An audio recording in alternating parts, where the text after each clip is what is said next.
চন্দ্র তো বিধানসভাতেই সবসময় থাকতো এবং শুভেন্দু অধিকারীর যাবতীয় বিধানসভার যা যা কাজ কর্ম সব তো চন্দ্র করতো। মানে তুমি তো ডেপুটি ছিলে শুভেন্দু অধিকারীর বিধানসভাতে, মুখ্য সচেতক, এবং তার পাশাপাশি চন্দ্রের সাথে খুব খুব ক্লোজলি কাজ করেছো। খুব চুপচাপভাবে এই কাজগুলো করতো এবং সব জানতো।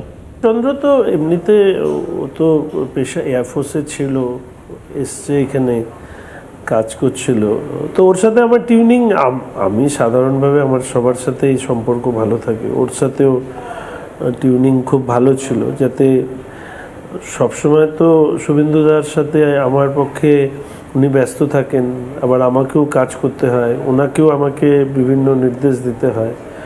তো চন্দ্র প্র্যাকটিক্যালি শুভেন্দুদার আমার মাঝখানের একটা রিয়াজও মেনটেন করতো এবং শুভেন্দুদার সব কাজ দেখতো। মানে এইভাবেই কাজ করতাম আমরা, আমাদের আন্ডারস্ট্যান্ডিংও খুব ভালো ছিল।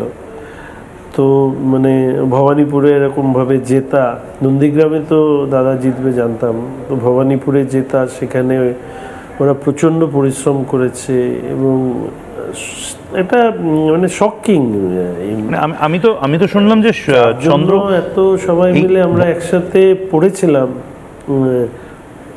আমি তো শুনলাম চন্দ্র ভবানীপুরের পুরো যে কোঅর্ডিনেশনটা, সেই কোঅর্ডিনেশনটা করেছিল, যাবতীয় যে ব্যাকএন্ডের কাজগুলো, একদম ওয়ার্ড ধরে ধরে যে কাজগুলো, মানে শুভেন্দু অধিকারীর পেছনে যে তার যারা যারা কারিগর রয়েছে তার মধ্যে অন্যতম চন্দ্র। একদম মানে ডিরেক্ট কনফ্রন্টেশন তৃণমূলের সাথে হয়েছে। একটা কথা ময়ূক, আমি সবসময় বলি যে পর্দার সামনে যারা থাকে তাদেরকে গড়ার পেছনে, পর্দার পেছনে যারা থাকে তাদের বড় ভূমিকা থাকে। আমরা যারা জনপ্রতিনিধি হই, বা তুমি যখন আজকে প্রোগ্রাম সঞ্চালনা করছো, কিন্তু তোমাকে সহযোগিতা করার জন্য যাদেরকে দেখা যাচ্ছে না তাদের উপস্থিতিটাই গুরুত্বপূর্ণ। তো সব ক্ষেত্রেই এই ধরনের কিছু মানুষ থাকে।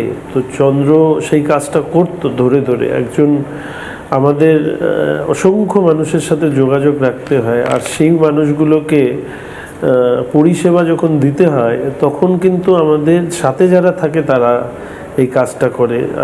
এবং এক্ষেত্রেও চন্দ্রর শুধু মানে শুভেন্দুদার যাবতীয় খুঁটিনাটি বিষয় সেটাও দেখতো, অন্যদের সাথে যোগাযোগ রাখা থেকে শুরু করে সবটাই করতো, যা প্রচুর কাজ একসাথে সামলাতে পারতো। It is not like that কি একটা মাল্টিটাস্কার যাকে বলে আর কি, মাল্টিটাস্কিংয়ে ও খুব পারদর্শী ছিল, একসাথে অনেকগুলো কাজ করা, সেগুলো করতো।